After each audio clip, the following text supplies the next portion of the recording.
తాకట్టులో ఉన్న బంగారాన్ని విడిపించి ఆ రోజు ఆన్లైన్ రేటుకే మేము కొంటాం. Sharma gold company. శుక్లాంబరధరం విష్ణుం శశివర్ణం చతుర్భుజం ప్రసన్నవదనం ధ్యాయేత్ సర్వవిఘ్నోపశాంతయే అగజానన పద్మార్కం గజానన మహార్నిశం అనేకదంతం భక్తానాం ఏకదంతం ఉపాస్మహే. ఇప్పుడు మనం జనవరి నెల నుంచి 31 డిసెంబర్ ఆ సంవత్సరం మొత్తం 2024 ఎలా ఉంటుంది, అది ఆ ఫలితాలు ఎలా ఉంటాయి, ప్రతి రాశి వాళ్ళకి 12 రాశుల వాళ్ళకి ఫలితాలు కొత్త సంవత్సరంలో ఎలా ఉంటుంది అంటే ఆంగ్ల నామ సంవత్సరంలో ఎలా ఉంటుంది ఇప్పుడు తెలుసుకుందాం. కన్యారాశి అండి. కన్యారాశి వాళ్ళకి ఇప్పుడు సపోజ్ మనం కన్యారాశి వాళ్ళకి ఎలా ఉంటుంది, సంవత్సరం మొత్తం ఎలా ఉంటుంది తెలుసుకునే ముందర అసలు మీ రాశిలో నక్షత్రాలు ఏమున్నాయి అంటే ఉత్తర 2, 3, 4 పాదాలు, ఉత్తర తర్వాత హస్త 1, 2, 3, 4 పాదాలు, చిత్త 1, 2 పాదాలు, అంటే మొత్తం అంటే ఉత్తర 2, 3, 4 పాదాలు, అలాగే హస్త 1, 2, 3, 4 పాదాలు, చిత్త 1, 2 పాదాలు. అసలు ఈ సంవత్సరంలో ఆదాయం ఎంత, వ్యయం ఎంత మనం తెలుసుకుందామా? అసలు ఇవన్నీ కూడా ఇది చెప్పుకుందాం. ఆదాయం 5, వ్యయం 5, క్రోధినామ సంవత్సరం నుంచి నేను చెప్పేది. అది యాక్చువల్గా మనం ఇంగ్లీష్ సంవత్సరం ప్రకారం చెప్తామండి. జనవరి నుంచి డిసెంబర్ వరకు అనుకుంటాం కాబట్టి ఓవరాల్గా ఎలా ఉంటుందో చెప్పుకుందాం. రాజపూజ్యం 5, అవమానం 2 కన్యారాశి వాళ్ళకి. ఒకటండి కన్యారాశి వాళ్ళకి ఈ అవమానాలు, రాజపూజ్యాలు, ఆదాయం, వ్యయం ఇవే పక్క పెట్టండి. అసలు గ్రహాలు మీకు ఏ ఫలితాలు ఇస్తారు? అద్భుతమైన ఫలితాలు ఇస్తారా? అసలు ఎలా ఉంటుంది సంవత్సరం? బ్రహ్మాండంగా ఉంటుంది. కన్యారాశి వాళ్ళకి మనం ఇవన్నీ నామమాత్రంగా మనం పెడతాం ఆదాయం, వ్యయం అని. అసలు రాశిలో గ్రహాలు ఏ ఫలితాలు ఇస్తారనేది ఇప్పుడు చెప్పుకుందామండి. కన్యారాశి వాళ్ళకి ఇంత ముందులాగే ఇంకా ఎక్కువ యోగాలు కలగబోతున్నాయన్నది సందేహం లేదు. మీకు నచ్చితే లైక్ చేయండి చాలు. వీలుంటే ఫ్రెండ్స్ సర్కిల్ కూడా షేర్ చేయండి. నా రిక్వెస్ట్ ఇది. అసలు కన్యారాశి వాళ్ళకి అది ఏం బాగుంటుంది, ఎలా ఉంటుంది, అద్భుతంగా ఉంటుంది, ఎలా ఉంటుంది? మీ రాశిలోనే కన్యారాశిలోనే సెప్టెంబర్, అక్టోబర్ నెలలో రవిబుధులు ఉన్నారు. అసలు కేతు ఉన్నాడు కదా, ఇంతకుముందు కేతు ఉండేవాడు. అసలు బాగుండదండి అది ఇదని చెప్పుకునేవాళ్ళం. కానీ రవిబుధులు మీకు సెప్టెంబర్, అక్టోబర్ నెలలో వస్తున్నాడు. మీ రాశ్యాధిపతి బుధుడు 10th హౌస్ లార్డ్ మీ రాశిలో ఉన్నాడు కదండి. అంటే ఉద్యోగకారకుడు, కర్మకారకుడు అనేటువంటి బుధుడు మీ రాశిలో ఉండడం, బుధాదిత్య యోగంలో ఉండడం వలన బుద్ధి బలం పెరిగిపోతుంది. మీకు బాగా గురుదృష్టి వలన మే నుంచి జ్ఞాన సంపద పెరుగుతుంది, పుత్ర సంపద పెరుగుతుంది. అంటే మీ రాశిలో కేతువు కూడా ఉండడం వలన, అంటే మీ రాశి కన్యారాశిలో రవి బుధులతో పాటు కేతువు కూడా ఉన్నాడు. వీళ్ళిచ్చే అంటే రవి బుధులు ఇచ్చే శుభ ఫలితాలు కేతువు ద్వారా వచ్చి తీరుతాయి. ఆడ కేతువు బలవంతుడు అవుతాడు, ఎందుకని అవుటర్ ప్లానెట్ కాబట్టి కేతు విశేషించి యోగించేస్తాడు. మీకు ఖచ్చితంగా మంచి ఫలితాలు ఇస్తాడు. ఏ ఫలితాలు ఇస్తాడు? గురుదృష్టి ఉంది అంటే మీరు ఏ పని తలపెట్టినా ఆ పనిలో విజయం సాధించడము, ఆనందంగా ఉండడము, ఎదుటి వాళ్ళకి హెల్ప్ చేసే తత్వం ఉండడము, ఎదుటి వాళ్ళకి పని చేయించుకునే తత్వం కూడా మీకు బాగా తెలుసు. మీరు ఎదుటి వాళ్ళకి పని చేయడము, హెల్ప్ చేయడము, ఎదుటి వాళ్ళకి హెల్ప్ చేయడం అంటే ఏంటంటే మీరు ఎక్కువగా ఎదుటి వాళ్ళ గురించి ఆలోచిస్తుంటారు, మీ గురించి తప్ప. అంత గొప్ప అదృష్టమైన జాతకం మీది. 10th హౌస్ లార్డ్ మీ రాశిలో ఉన్నాడంటే మాటలు కాదండి. రాజ్యాధిపతి అంటే బుధుడితో రవితో కలిసి ఉండడం అంటే మీరు ఈ ఆగస్ట్, సెప్టెంబర్ నెల, అక్టోబర్ నెలలో మాత్రం విశేషంగా ఆనందంగా ప్రతి పనులను విజయం సాధిస్తారు. మీరు శుభవార్తలు ఉండడము, ప్రతి పనులు సపోజ్ ఎగ్జామ్స్ రాస్తున్నారు, ఇంటర్వ్యూస్ వెళ్తున్నారు, ఏదైనా సరే మీకు మంచి ఫలితాలు వస్తాయి, ఆనందోత్సవాలతో ఉంటారు. కేతు ఇస్తాడు. అలాగే మీ 2nd హౌస్ లార్డ్ శుక్రుడు అద్భుతం కదండి. శుక్రుడు ఏంటి అసలు ఎక్కడ ఉన్నాడంటే మీ శుక్రుడు 7వ స్థానంలో ఉన్నాడు, ఉచ్చ స్థితిలో ఉన్నాడు. అంటే ఏప్రిల్ నెల అనుకుందాం, 1st ఏప్రిల్ నుంచి 24th ఏప్రిల్ వరకు ఉంటాడు అనమాట. ఉచ్చ స్థితిలో రాహుతో కలిసి ఉంటాడు. 2nd house lord, 9th house lord 7వ భావంలో అంటే యోగం. అంటే మీరు చేస్తున్న బిజినెస్ల ద్వారా, మీ భార్యాభర్తలు అంటే భార్య అయితే భర్త, భర్త అయితే భార్య ద్వారా, అయితే వివాహ శుభకార్యాల ద్వారా మీకు మంచి ఫలితాలు వస్తాయి. అంటే మీ కుటుంబంలో వృద్ధి కలగడము, పైగా మీకు కంఠధ్వని బాగుండడము, స్పష్టత అద్భుతంగా ఉండడము, ఇంకా చెప్పాలంటే ధన విషయంలో బాగా సక్సెస్ అవ్వడము. శుక్రుడు కారకత్వం కాబట్టి సంగీత సాధన ఎంత అద్భుతంగా ఉంటుందండి. సంగీతము, యాంకరింగ్ వృత్తిలో ఇవన్నీ కూడా మీకు వాటంతట అవే అంటే మీకు అవకాశాలని అర్థం. వాటంతట అవే వెతుక్కుంటూ మిమ్మల్ని వస్తాయి. మీకు అదృష్టం, ధనము, ఇవన్నీ కీర్తి ప్రతిష్టలు ఇవన్నీ పెరుగుతాయి. అంటే తేడా లేదు. పైగా మీకు ఇంకోటి తెలుసా అండి, మీకు గురుడు మార్చి అంటే మే నెల నుంచి 1st మే నుంచి ఇంతకుముందు 3rd భావంకి సరి చూస్తాడు బాబోయ్ అనేవాళ్ళం. గురుదృష్టి ఉండడం వలన మీకు వే ఆఫ్ లివింగ్ స్టైల్, మీ ఆలోచన ధోరణి చాలా మారిపోతుంది. వస్త్రాలు కొనుక్కుంటారు. మీరు ఆల్రెడీ కొత్త కొత్త మంచి మంచి బ్రహ్మాండమైన బట్టలు కట్టుకుంటారంటే సందేహం లేదు, బ్రహ్మాండం. మీ కన్యరాశి వాళ్ళకి చాలా సుక్కుడు కదా, అద్భుతం. అలాగే మీ థర్డ్ భావంలో థర్డ్ భావాన్ని చూడడం వల్ల కూడా థర్డ్ భావాల మీద కుజుడు ఎగ్జాల్టేషన్లో ఉన్నాడు. మీ తమ్ముళ్ళకి చాలా బాగుంటుంది. మీ ధైర్యం అద్భుతంగా ఉంటుంది. భరోసా ఎక్స్ట్రాడినరీగా ఉంటుంది. అలా ఇస్తూ ఉంటారన్నమాట. శుభవార్తలు వింటారు. ఈ సంవత్సరంలో మే ఫస్ట్ నుంచి కూడా కాదు, మీ కుజుడు కూడా బ్రహ్మాండంగా ఉన్నాడు కాబట్టి ఫిబ్రవరి నుంచే శుభవార్తలు బ్రహ్మాండంగా వింటారు. అలాగే వాహన యోగం. కొంతమందికి అయితే ఈ పత్రికా రంగం ఉంటుంది కదా, వాళ్ళకి చాలా చాలా బాగుంటుంది. ముఖ్యంగా అండి స్పోర్ట్స్, మీలో చాలామంది స్పోర్ట్స్, ఇండోర్ గేమ్స్ అని, క్రికెట్ అని, లాన్ టెన్నిస్ అని ఆడుతూ ఉంటారు. ప్రైజెస్ వస్తాయండి. ముఖ్యంగా 4th house లార్డ్ గురుడు కదా, పాపి మ్యాలఫిక్ కదా, అయినా మీకు గురుడే మంచివాడే అవుతాడు. ఇప్పుడు ఏమవుతాడు, మీకు అష్టమ స్థానంలో గురుడు ఉంటాడు. సప్తమాధిపతి అష్టమంలో ఉన్నాడు, తప్పు లేదు. ఎందుకంటే కేంద్రాధిపత్య గురుడు అష్టమ స్థానంలో యోగిస్తాడు. అంటే మే ఫస్ట్ వరకు అంటే 30th ఏప్రిల్ అందాం. అక్కడి వరకు కూడా ఈ చదువు విషయంలోనూ, అక్కడి వరకు కూడా కాదు, అక్కడి నుంచి మరి మారుతాడు కూడా గురుడు కూడా. అష్టమం నుంచి భాగ్యంలోకి వస్తాడు. ఏది ఎక్కడికి వచ్చినా సరేనంటే మీ గురు ప్రభావం వలన ఎడ్యుకేషన్ బాగుంటుంది, సంపదలు వచ్చి తీరుతాయి, ఏమాత్రం సందేహం లేదు. మీ కన్యారాశి వాళ్ళకి సంపదలు కాదండి, ముఖ్యంగా తల్లిగారి ఆరోగ్యం బాగుండడము, వాహనాలు కొనుక్కోవడము, భూములు కొనుక్కోవడము, మీకు జ్ఞాన సంపద పెరగడము, ముఖ్యంగా వ్యవసాయదారులకి మంచి లాభదాయకంగా ఉండడము, ఇవన్నీ కూడా గురువుడిచ్చే శుభ ఫలితాల్లో ఒకటి అని చెప్పచ్చు. ముఖ్యంగా చదువు బాగా వస్తుంది మీకు. పంచమ స్థానంలో కుజుడు, అదే కుజుడు మీకు మ్యాలఫిక్ కదా, అష్టమాధిపతి పంచమలో ఉన్నాడు. అయినప్పటికీ కుజుడు ఎగ్జాల్టేషన్లో ఉండడం వలన, పంచమ స్థానంలో ఉండడం వలన ఎప్పుడు ఉంటాడు, ఫిబ్రవరి 6వ తారీఖు నుంచి మార్చి 15 వరకు ఉంటాడు, ఎగ్జాల్టేషన్ ఉంటాడు. ఏమవుతుంది, ఇలా ఉండడం వల్ల ఏమవుతుందంటే జనరల్గా సక్సెస్ రేట్ ఎక్కువ ఉంటుంది. అంటే మీ పుత్ర సంతాన యోగం కలగడానికి అవకాశాలు ఎక్కువ ఉంటాయి. ఎందుకంటే గురుడు మే 1 నుంచి మీ పంచమ స్థానాన్ని చూస్తాడు. అంటే ఆయన ఒక సంవత్సరం పాటు మీ పంచమ స్థానాన్ని చూస్తూ ఉంటాడు. కుజుడు బాగున్నాడు అంటే కుజుడికి గురు దృష్టి ఉంది వలన గురుమంగళ యోగం ఏర్పడి మీ పంచమ స్థానంలో పుత్ర సంతానం పెరగడము, మీకు జనాకర్షణ పెరగడము, మీకు ప్రేమ వ్యవహారాలు ప్రేమగా ఉండడము, ఆర్థికంగా డెవలప్ అవ్వడము, స్పోర్ట్స్ కూడా కుజుడే కదా పంచమ స్థానం, సక్సెస్ అవ్వడము, పంచమ స్థానం పొలిటికల్ రంగంలో పదవులు కూడా నేనైతే చెప్తాను. రాశి ఉంది, అది ఉంది కాబట్టి, అది ఉందంటే ఆ శాస్త్రంలో రాశి ఉంది కాబట్టి, కుజుడు పంచమ స్థానంలో ఉన్నాడు కాబట్టి మీకు రాజకీయ పదవులు రావడము, మీకు ఎదుటి వాళ్ళతో ఎలా మాట్లాడాలో మాట నేర్పడతాను ఉండడము, ధర్మకార్యాలు శుభకార్యాలు చేయడము, స్టాక్ అండ్ షేర్స్లో పెట్టుబడి పెట్టి వాళ్ళకి సక్సెస్ రేట్ ఉండడము, ఇలా చెప్పుకుంటూ వెళ్తే చాలా ఉందండి. సరే, ఇంతకుముందు మీకు 6వ భావంలో శని మంచి అంటే బ్రహ్మాండంగా ఉన్నాడు, ఎరగదీసేస్తాడు అనుకునేవాళ్ళం కదా. ఇప్పుడు శనికి కుజుడు తోడవుతున్నాడండి. 6వ భావంలో శని ఉండడమే గ్రేట్ అసెట్ మీకు. మార్చి 16వ తారీఖు నుంచి కుజుడు, అంటే మార్చి నుంచి 16 అనుకుందాం, 16వ తారీఖు నుంచి మీకు కుజుడు శని కాంబినేషన్ ఉంటుంది. అసలు యాక్చువల్గా 6వ భావంలో శని కుజులు ఉంటే యాక్సిడెంట్స్ అవుతాయి, కానీ ఇక్కడ అలా కాదు. శని కుజులు 6వ భావంలో ఉండడం వలన యోగాన్ని ఇస్తాడు. ఎందుకంటే 3, 6, 11 స్థానంలో పాపులు యోగిస్తారు, ఆ రూల్. 6వ భావాధిపతి శని 6వ భావంలో ఉండడం వల్ల హర్షయోగం.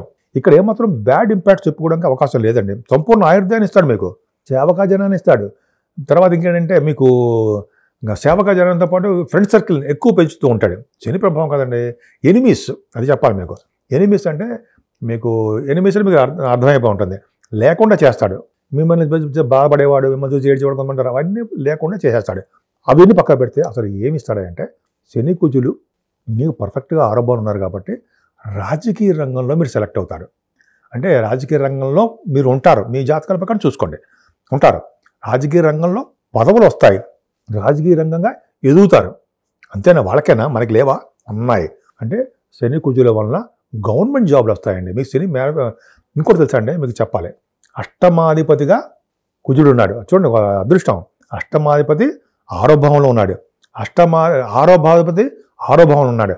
అంటే ఏంటి, 6వ ఇంటి వాడు 8వ ఇంటి వాడు 6వ భావంలో కలవడము అదృష్టమే. ఎంత అక్షరాడండి. పైగా 12th house లాడు కూడా చూసుకోవాలి. రవి అష్టమంలో ఉన్నాడు. సరే, అష్టమ స్థానంలో రవి ఉండడము ఏప్రిల్ నెలలో. అష్టమాధిపతి ఇవన్నీ కన్ఫ్యూజ్గా ఉంది, మీకు ఏం అనుకోకండి. 8వ ఇంటి వాడు 6వ ఇంటి వాడు కలిసి 6వ భావంలో ఉండడము, 12వ ఇంటి రవి 8వ భావంలో ఉండడం వల్ల ఏం చేస్తారు, విజయం సాధించేట్టు చేస్తారు, సక్సెస్ రేట్ని ఇస్తారు, అద్భుతమైన ప్రగతి కనిపించేట్టు చేసి తీరుతారు. గవర్నమెంట్ జాబ్లు రావడము, మీరు సివిల్ సర్వీసెస్ కానీ ఎటువంటి ఎక్కడున్నా సరే, అంటే ఏ ఎగ్జామ్స్ రాస్తున్నా ఆడవాళ్ళు కూడా చెప్తానండి, వీటిల్లో మీరు విజయం సాధిస్తారు. వాటి అవకాశాలు వాటి ధరవే వెతుక్కుంటూ మీకు వచ్చి తీరతాయడంలో సందేహం లేదు. అలాగే విదేశాలు స్టాంపింగ్ అవ్వడము, అలాగే ప్రతి విషయంలో కూడా మీరు వెనకబడే సమస్య ఉండదు. స్పోర్ట్స్ బ్రహ్మాండంగా రాణించడము, అంత రాణించడం బ్రహ్మాండం జరుగుతుంది. ఇలాగా మీకు చెప్పుకుంటే చాలా ఉంటుందండి. ఏదేమైనా రవి కుజశనులు చిన్న చిన్న దెబ్బలు తగిలిస్తారు, చిన్న చిన్న ఇబ్బంది ఉంటుంది. దాని గురించి పక్కా పెడితే ఆరోగ్యవంతులుగా చేస్తాడు. కన్యా రాశి వాళ్ళకి నిజంగా అదృష్టవంతులండి మీరు. శుక్రుడితో కలిసిన రాహు గురించి చెప్పుకుందాం. శుక్రుడితో కలిసిన రాహు చాలా మంచివాడు. ఏంటంటే శుక్రుడితో కలిసిన రాహు ఏంటంటే, మీ శుక్రుడు మంచివాడు, సెకండ్ హౌస్లో 9th హౌస్లో వాడు. ఈ ద్వితీయాధిపతి అయినటువంటి వాడు శుక్రుడు 1st ఏప్రిల్ను 21st ఏప్రిల్, అంటే 1st ఏప్రిల్ నుంచి 21st ఏప్రిల్ వరకు కూడా ఎగ్జాల్టేషన్లో ఉంటాడు, సప్తమ స్థానంలో ఉంటాడు. సప్తమ స్థానంలో శుక్రరావులు మంచిది కాదు కదా, మంచిదే ఆడవాళ్ళకి, మగవాళ్ళు కూడా. మగవాళ్ళకి ఏంటి లేట్ మ్యారేజ్ చేస్తుంటాడు. అది పక్కన పెడితే శుక్రరావుల కాంబినేషన్ వల్ల మంచి జరుగుతుంది, ఆత్మీయత ఔన్నత్యము పెరుగుతుంది. అలాగే మీకు రాజకీయ రంగంలో పలుకుబడి, రాజకీయ రంగమే కాదండి, పలుకుబడి ఎక్కువ ఉంటుంది. ధనం విషయంలో ఆటోమేటిక్గా మీకు వెతుక్కుంటూ ధనం వస్తాయి. ఇంకా చెప్పాలంటే అండి, వివాహ శుభకార్యాలు, ఎటువంటి శుభకార్యాలైనా వాటందరూ అవే మీ దగ్గరికి వస్తాయి, ముఖ్యంగా ఆడవాళ్ళకి. ఎందుకంటే శుక్రరాహువులు ఆడవాళ్ళు కూడా చెప్పాలి, లేడీస్కి. వాళ్ళు ఖచ్చితంగా ఒక ఎపిసోడ్ కూడా చేద్దామండి మనం, రాహుకేతుల గురించి, ఎవరెవరితో కలిసి ఉంటే ఏ ఫలితాలు ఆడవాళ్ళకి ఇస్తారో ఒక సపరేట్. నేను 25 ఏళ్ల క్రితం మ్యాగజైన్స్లో చూశాను, అవన్నీ నేను రాసుకున్నాను. వాటిలో అద్భుతమైన ఫలితాలు శుక్రరాహువులు ఎక్స్ట్రాడినరీ. శుక్రరాహులు కలిసి ఉంటే కదండి స్పోర్ట్స్లో బాగా రాణిస్తారు, సినిమా రంగంలో రాణిస్తారు. ఇవన్నీ వాళ్ళే కదా. బంగారం కొనుక్కోవడము, వాహనాలు కొనుక్కోవడం, వీళ్ళే శుక్రరాహులే అద్భుతంగా ఇస్తారు. ఇలాగా శుక్రరాహుల కాంబినేషన్ ఉంటే అబ్బాయి కానీ అమ్మాయి కానీ, అంటే జెంట్స్ అంటే అట్రాక్షన్ పెరిగిపోతూ ఉంటుంది, ఔన్నత్యం పెరుగుతుంది, అట్రాక్షన్ పెరుగుతుంది. ధనం విషయంలో వెతుక్కుంటూ ధనం విషయం వస్తుంది, అంటే మీకు ధనం బాగా పెరిగిపోతుంది. భాగ్యస్థానం కూడా బాగుంది కాబట్టి, భాగ్యాధిపతి కూడా అయ్యాడు కాబట్టి వివాహ శుభకార్యాలు అద్భుతంగా జరుగుతాయి. శుక్రరాహుల కాంబినేషన్ వల్ల ప్రేమానురాగాలు, మృదు స్వభావం ఎక్కువగా ఉంటుంది. వీళ్ళు ఏంటంటే ప్రేమ విషయాల్లో కొన్ని మంది ప్రేమ విషయాల్లో వీళ్ళు మనసులో దాచుకుంటారు తప్ప బయటికి చెప్పలేరండి వీళ్ళు. అది కొద్దిగా డ్రాబ్యాక్. పాపం మృదు స్వభావం, మంచి ఆత్మీయత అన్నీ ఎక్కువ. ధనాకర్షణ, ధనం వెతుక్కుంటూ వీళ్ళకి వస్తుంది. చిన్న ప్రాబ్లం అంటే పైగా అనుకోండి, వివాహ శుభకార్యాలు బ్రహ్మాండంగా ఉంటాయి. ప్రేమ వ్యవహారాలు వాళ్ళ మనసులో వాళ్ళు దాచుకుంటారు తప్ప సప్తమ స్థానంలో శుక్రరాహులు బయటికి ఎక్స్పోజ్ చేయలేరు. కొంతమందికి ఉంది అలాగా. అదొక పాయింట్ అనమాట మీకు శుక్రరాహుల కాంబినేషన్ వల్ల. ఏదేమైనా సప్తమ స్థానంలో శుక్రుడు, రాహు విజయ పరంపరలు ఏప్రిల్ నెలలో ఉంటాయి. సరే, అష్టమంలో ఉన్నాడు కదా గురుడు, సప్తమంది అష్టమంలో ఉన్న 12th హౌస్లో ఎక్కడ ఉన్నాడు? ఖచ్చితంగా మీకు రవి అయ్యాడు కదండి. Ravi combination 12th house lord అష్టమంలో ఉండడం, అష్టమ స్థానానికి 6వ ఇంటి వాడు చూడడము, ఇది చాలా కాంబినేషన్ వల్ల, అష్టమ స్థానాధిపతి కూడా ఉండడం వల్ల, ఆరంభంలో ఉండడం వల్ల విజయం సాధిస్తారండి. విజయం అంటే అంతకుముందు ఎన్నిసార్లు చెప్పక్కర్లేదు. తలముకు వచ్చే ధనయోగం మీ ఇంట్లో ఉంటుంది. యాన్సిస్ట్రల్ ప్రాపర్టీస్ ఉంటాయి. కోర్టు కేసులు కానీ ఏదైనా తగాదాలు ఉన్నా మీకు వచ్చి తీరుతాయి. అష్టమంలో రవిగురులు అంటే యాక్సిడెంట్స్ అనుకుంటాం కానీ ఏం కాదు, మంచి జరుగుతుంది. సంపూర్ణ ఆయుర్దాయాన్ని ఇస్తారు, ఆరోగ్యాన్ని ఇస్తారు. వాళ్ళిద్దరూ బ్రహ్మాండంగా ఉంటుంది, సంపదలను ఇస్తాడు. పైగా 12th హౌస్ లార్డ్ ఎవరంటే రవి కదా. అంటే రవి 12th హౌస్ లార్డ్ అయి అష్టమ స్థానంలో వచ్చే స్థితిలో ఉన్నాడు. 3 degreesలో ప్రమోషన్లో ఉంటాడు ఆయన. కాబట్టి గురుడు కూడా బ్రహ్మాండమైన వాడు కాబట్టి రవి గురులు నాన్నగారి ఆయుర్దాయం పెంచుతారు. అంతేకాకుండా మీ ఆయుర్దాయం కూడా పెంచుతారు, మీకు సేవకాజనాన్ని ఇస్తారు, తలముకు వచ్చే ధనయోగాన్ని ఇస్తారు, అనేక రకాలుగా మీకు యోగాన్ని కలిగించేట్టు చేస్తుంటారు. జాలి, దయా గుణము, దానగుణం కూడా బ్రహ్మాండంగా ఉంటుంది. ఎదుటి వాళ్ళకి మీరు సేవా తత్పరత మీకు ఎక్కువ. ఇన్ని క్వాలిటీస్ ఉన్నాయండి మీకు, అద్భుతం కదా. సరే, అవి పక్కన పెడితే ఈ గురుడు అనే సప్తమాధిపతి అష్టమంలో యోగిస్తాడని చెప్పాను కదా, యోగిస్తాడు. ఈయన మే 1st నుంచి మీకు భాగ్యస్థానంలోకి వస్తున్నాడు. భాగ్యస్థానం రాగానే మీరు రాశిని చూస్తూ ఉంటాడు. కేతు ప్రభావం తగ్గిపోతూ ఉంటుంది. ఇదేమైనా గురుడు సప్తమాధిపతి భాగ్యస్థానం ఉండడం వల్ల భర్త గారికి కానీ భార్య గారికి కానీ చాలా బాగుంటుంది. మీరు చేస్తున్న బిజినెస్లు సక్సెస్ అవుతాయి, డెఫినెట్గా సక్సెస్ అయిపోతాయి. గురుడు భాగ్యస్థానం ఉండడం వల్ల ఎడ్యుకేషన్ ఇస్తాడండి. అంటే జ్ఞాన సంపదని, బుద్ధి బలాన్ని బుధుడు పెంచుతూ ఉంటే జ్ఞాన సంపదని ఇచ్చేవాడు గురుడు. భక్తి తత్పరతలు ఇచ్చి తీరుతారు వాళ్ళు. ధనయోగాన్ని కలిగిస్తాడు గురుడు, అద్భుత యోగాన్ని మీకు కలిగిస్తాడనలో సందేహం లేదు. అసలు భాగ్యంలో ఉన్న గురుడు ఏం చేస్తాడు? సముద్ర స్థానాలు, గంగానది స్నానాలు, కాశీ వంటి పుణ్యక్షేత్ర దర్శనాలు, గురువుగారి దర్శనాలు చేసుకునేట్టు చేయడము, తల్లిదండ్రులకు సేవ చేసినట్టు చేయడము, అలాగే భవిష్యత్తులో జరగబోయే కార్యక్రమాల గురించి చెప్పడము. ఎంత మాట్లాడండి. అలాగే గురుడు ప్రభావం వల్ల టెంపుల్స్ ఉంటాయి సార్, ఆ టెంపుల్స్ ధ్వజస్తంభాలకని, టెంపుల్స్ గుళ్ళకి, గోపురాలకని, ఇట్లా టెంపుల్స్ సంబంధించినటువంటి ధనయోగాన్ని మీకు ఖర్చు పెడుతూ ఉంటారు. ఖచ్చితంగా అన్నదానానికని ఇస్తూ ఉంటారు. అంతేనా? ఇంకా ఉంది. భాగ్యస్థానంలో గురుడు ఉన్నాడంటే మీకు అన్నదానం భోజనానికి లేవుట్ లేకుండా కాపాడుతూ ఉంటాడు. ముఖ్యంగా గురుడు ఉండడం వల్ల చదువు బాగా ఇస్తాడండి. ఎంఎస్ కోసం మనం, అదే దేనికోసం మనం విదేశాలు వెళ్ళడము, అక్కడ పరిస్థితులు కూడా అనుకూలించడము. భాగ్యస్థానంలో నుండి గురుడు ఆయన ఒక నెల 2 నెలలు కాదు, 12 నెలల పాటు అక్కడ ఉంటాడు. ఆయన అక్కడ అంటే శుభంలో ఉంటాడు, భాగ్యంలో ఉంటాడు. మీ మిత్రక్షేత్రం అంటే మీ మిత్రక్షేత్రం కానీ ఆయనకి శత్రుక్షేత్రం అవుతుంది. గురుడు మంచి యోగాన్ని కలిగిస్తాడనడంలో సందేహం లేదు. ఇంకా చెప్పాలంటే బంగార వ్యాపారస్తులకి, అలాగే వెండి వ్యాపారస్తులకి, వస్త్రాలు వ్యాపారస్తులకి, స్టేషనరీ వ్యాపారస్తులకి, ఫుడ్ బిజినెస్ వాళ్ళకి, ఇలా గురు కారకత్వాలు, పైగా ఇంకోటి ఫైనాన్స్ రంగంలో ఉన్న వాళ్ళకి, ఎడ్యుకేషన్ సంస్థలో ఉన్న వాళ్ళకి, అలాగే కాస్ట్ అకౌంటెంట్స్ అంటే ఎడ్యుకేషన్ చార్ట్ అకౌంటెంట్స్ అంటారు సార్, వాళ్ళకి, లాయర్స్ వృత్తిలో ఉన్న వాళ్ళకి, ఈ గురుడు డాక్టర్స్లో ఉన్న వాళ్ళు కూడా కాపాడతాడండి. ఎందుకంటే రవితో కలిసి కాంబినేషన్, చరిత్ర కాంబినేషన్ కూడా చాలా ఉన్నాయి. వాళ్ళకు కూడా చాలా అద్భుతంగా ఉంటాయి. ఏదేమైనా భాగ్యస్థానం బాగా విపరీతంగా చాలా బాగుంది. ఇది చాలా కాలం వరకు సంవత్సరం పాటు మీకు యోగమే. కేంద్రాధిపతి దశమస్థానాధిపతి కూడా మీకు మీ రాశిలో ఉండడం, యోగంలో ఉండడము వలన మీరు చేస్తున్నటువంటి వృత్తులు అంటాం కదా, వృత్తుల్లో బాగా డెవలప్ అవుతారు. సాఫ్ట్వేర్ రంగంలో ఉన్న వాళ్ళకి, రియల్ ఎస్టేట్ రంగంలో ఉన్న వాళ్ళకి, అదే మీరు ఏ వృత్తిలో ఉన్నా సరే డెవలప్ అయిపోతారు. ముఖ్యంగా మీకు ఉద్యోగంలో పరంపరలో బ్రహ్మాండంగా గవర్నమెంట్ జాబ్లు వస్తాయి. నేను చెప్పాను సార్, శని కుజుల కాంబినేషన్ ఇవి చెప్పక్కలేదు సార్, అని కంటిన్యూస్గా ఉంటూనే ఉంటుంది. పైగా మీకు రవి బుధుడు అంటే మీకు దశమస్థానం ఉంది, భాగ్యస్థానం, లాభస్థానం కూడా బాగానే ఉంది. దానిలో ఏమీ ఇబ్బంది ఏం లేదు. మీకు 12th హౌస్లో రవి బుధులు ఉన్నారు. రవి బుధులు ఎప్పుడు ఉంటారు? ఆగస్టు, సెప్టెంబర్లో ఉంటారు. సో 12వ ఇంటి వాడు 12 ఇంట్లో ఉండడము, 6వ ఇంటి వాడు 8వ ఇంటి వాడు 6వ స్థానంలో ఉండడము అదృష్టం. అంటే ఇవన్నీ చాలా కాంబినేషన్స్ అండి, మీకు చాలా బాగుంటాయి. ఏదైనా 12వ ఇంటి వాడు రవితో కలిసి బుధుడు ఉండడం వల్ల ఓ యోగంలో ఉండి మీకు సన్మానాలు జరగడానికి, ప్రభుత్వ సన్మానాలు, స్టేజ్ మీద సన్మానాలు, అలాగే దైవ దర్శనాలు చేసుకోవడం వల్ల ఖర్చులు అధికంగా ఉండడము, అలాగే రవి బుధుల కాంబినేషన్ బుధాదిత్య యోగంతో 12వ భావం ఉండడము, ఇవన్నీ ఫారిన్ కంట్రీస్ వెళ్ళడము, ఇవన్నీ కూడా ఆగస్ట్, సెప్టెంబర్, అక్టోబర్ నెలలో అద్భుతంగా ఉన్నాయి. మీకు సంవత్సరం మొత్తం జనవరి నుంచి డిసెంబర్ వరకు కూడా యోగవంతమైన కాలమే చెప్తాం. ఇవి ఆదాయం, వ్యయం, అలాగే రాజపూజ్యం ఇవన్నీ పక్కన పెట్టండి. మీ జాతకంలో ఉన్న ప్లానెటరీ పొజిషన్ చూసుకోండి. ఏదేమైనా అమ్మవారి పూజలు చేసుకోవడం వల్ల మీకు అద్భుతమైన ప్రగతి కనపరుస్తూ ఉంటారు. ముఖ్యంగా సంపూర్ణమైన ఆరోగ్యంగా ఉండి తీరుతానడంలో సందేహం లేదు.